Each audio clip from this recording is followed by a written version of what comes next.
Tallinna Ülikoolis ma õppisin sellist asja nagu kultuuriteadus, mis on nagu segu väga paljudest erinevatest humanitaaraladest. Meil oli õppeaineid semiootikast, kirjandusest, filosoofiast, tõesti.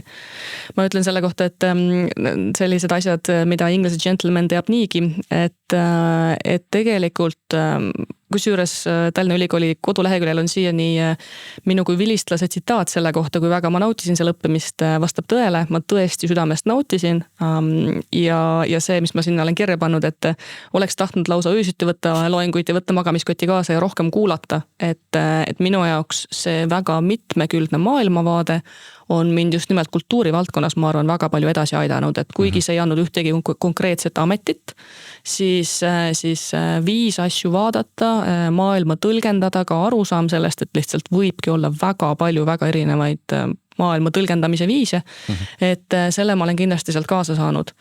Nii et ma julgustan küll, kui keegi mõtleb, et mis ma nüüd sellest või teisest õpingust saan, siis teinekord ei kujuta ettegi ju, sest sa ju ei tea täpselt, mis sa saad, kuidas see võib tulevikus toeks tulla ja jällegi, et paljud esimesed töökohad olid mul pigem sellised organisatoorsed, vaja aidata ühe või teise projekti juures, avalikke suhteid teha või mingit reklaami või turundust või muud taolist ja sealt edasi on siis selle kõrval sai tehtud ka loomingulisi projekte, aga tol korral veel pigem siis nii-öelda vabatahtliku tööna, et sealt edasi on siis võetud seda julgust ja hakatud siis ennast rohkem loominguliseks inimeseks pidama, et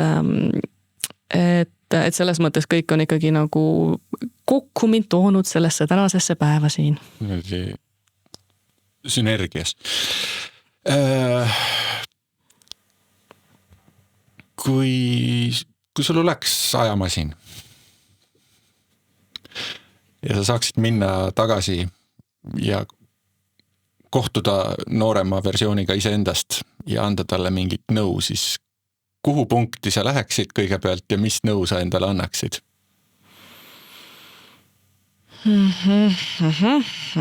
Ja oletame, et mingisuguseid paradokse sellest ei sünni. No ma arvan, et ma läheks selle 9-aastase juurde ja ütleks talle lihtsalt, et ta võiks veidi julgem olla. Alustame sellest, et just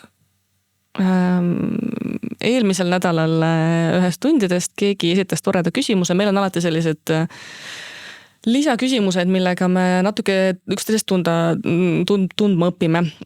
Küsimus oli, et mis aasta sa tahaks olla sündinud ja siis me veidi arutasime seda, kuidas nüüd see nii-öelda ka minust järgnevad põlvkonnad, et Gen Z ja muud sellised, et kui vabalt ja julgelt nad ennast tunnevad selles maailmas, et võib-olla nagu meie aeg siis, kui vaatan paberi pealt, läksin teise klassi aastal 1993, et sel ajal oli ikkagi Eestis veel päris suur segadus, ma arvan, et umbes kõige osas ja me kõik lihtsalt üritasime hakkama saada ja ellu jääda, et